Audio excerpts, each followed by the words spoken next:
Hello everyone. In this video we are going to see the problems on Euclid's geometry. Already in our channel we have seen about the axioms and postulates. If you didn't watch that video, kindly watch that and then you can continue this. Then only you will get that idea about this Euclid's geometry. Because without knowing the axioms and postulates, if you are seeing these problems, definitely it will be confusing. So first learn that introduction to Euclid's geometry. After that we have posted problems, part 1 problems. That also you can see. After that you can continue this. Then you will get that flow. So we'll move on to the topic. We are going to see the problems on NCERT book. So the first question, it is taken from exercise 5.2, question number 1. The question is, how would you rewrite Euclid's fifth postulate so that it would be easier to understand? We know that fifth postulate is somewhat difficult to understand. So what are we going to do now? We are going to rewrite the fifth postulate in an understandable way. Okay. So here is a fifth postulate. It states that if a straight line falling on two straight lines makes the interior angle on the same side of it taken together less than two right angles, then the two straight lines, if produced indefinitely, meet on that side on which the sum of angles is less than two right angles. So it's somewhat difficult, but anyhow you have to learn, you have to by heart the axioms and postulates of Euclid's geometry. So students, please learn everything, axioms and postulates, and then if you watch this problems and if you try to solve it, it will be easy for you to learn. Okay. So now we are going to rewrite this fifth postulate in an easier way. Okay. So let's move on to the solution. So here I have given the pictures. There are two pictures I have given, but it's same. Just look at here. Fifth postulate states that there are two straight lines. So here we have two straight lines. One is AB and another one is CD. So these two are the two straight lines. Now the third straight line, that is PQ, it's falling on the two straight lines. Okay. So when it falls on the two straight lines, it makes the interior angle. Just look at here. This angle 1 and angle 2 are the two interior angles. Actually it is forming four interior angles. Just look at here, this is 1 and 2, and here this side, this will be 3 and this will be 4. But anyhow we are going to consider only two interior angles. Okay. So I have taken these two interior angles. So when this third straight line falls on this two straight line, it makes the interior angle. Okay. So interior angle will be on the both side of this straight line. Here also it makes two interior angle. In the same way here also it is making two interior angle.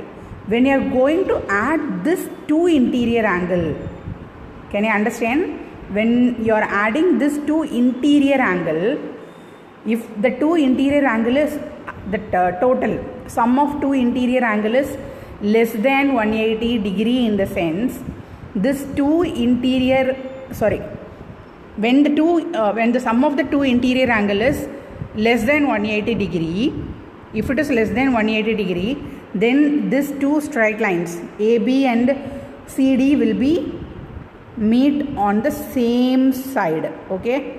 If you are extending this, it will be meeting, the two straight lines will meet on the same side. Okay. In the same side, this side it will be meet. Okay.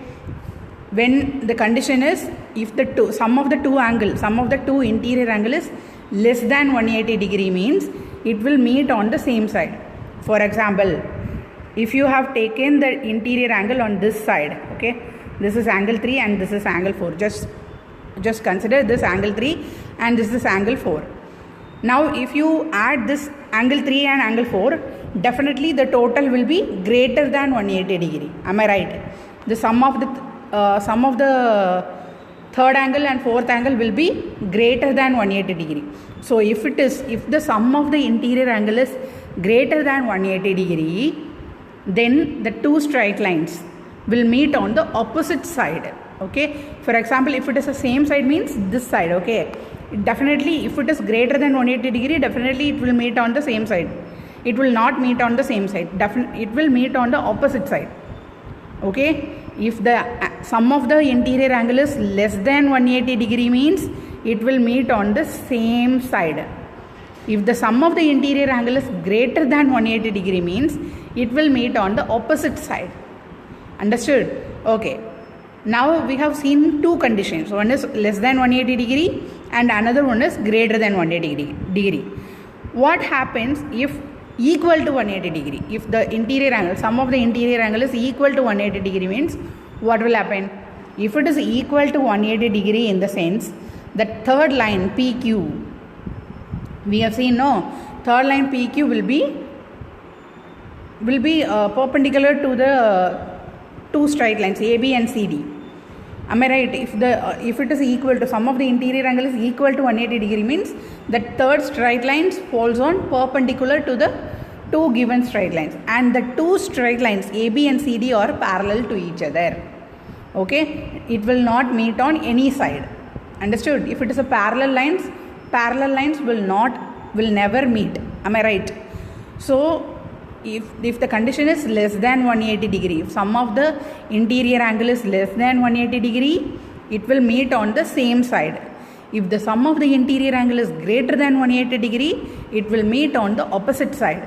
If the sum of the interior angle is equal to 180 degree, then the first two straight lines, that is AB and CD, are parallel lines, and the third line is perpendicular to AB and CD. Now just look at this picture. Can you understand? This PQ is perpendicular to AB and CD, and AB and CD are parallel to each other. Can you understand? So this fifth postulate can be rewrite as straight lines intersecting. When the straight lines are intersecting, there is a line through P which is parallel to L, and there is only one such line. Okay, if it is a parallel line, it will not meet anywhere, and the two distinct lines cannot be parallel to the same line. If it is a different lines, it will not be the parallel, right? Okay, understood? If it is a different angles, that angle 1 and 2, it is different, right? Here it will be something else, and here it will be something else. These two angles will not be the same. So if the condition is like that, definitely the straight lines will not be the parallel lines. Understood? So let us move on to the next one. Next question is exercise 5.2, second question. Okay, in NCERT book. The question is, does Euclid's fifth postulate imply the existence of parallel lines? Okay, existence of parallel lines. Yes, of course. Because we have seen, there is a condition. If the interior angle is equal to 180 degree, then the given straight lines will be the parallel lines. So if the question is about fifth postulate, you have to write that fifth postulate first. Okay, so we have written the fifth postulate, and then just look at here. If the angle is less than 180 degree, it will meet on the same side. Here, can you see this? When you extend the lines, this will be meet on the same side. Okay? And if it is a parallel lines means the condition will be equal to 180 degree. Okay, this fifth postulate implies existence of parallel lines. Here we can able to see that, right? One condition is for parallel lines, so definitely it implies existence of parallel lines. So let us move on to the next one. So the next question is, why is axiom 5 in the list of Euclid's axioms considered a universal truth? Note that the question is not about the fifth postulate. Here they have mentioned axiom, fifth axiom, not fifth postulate. Okay, we know that axioms in the sense it is a universal truth. We have seen 7 axioms of Euclid's geometry, right? That 7 axioms are universal truth of mathematics. Okay, so here they have given the fifth axiom. What is the fifth axiom?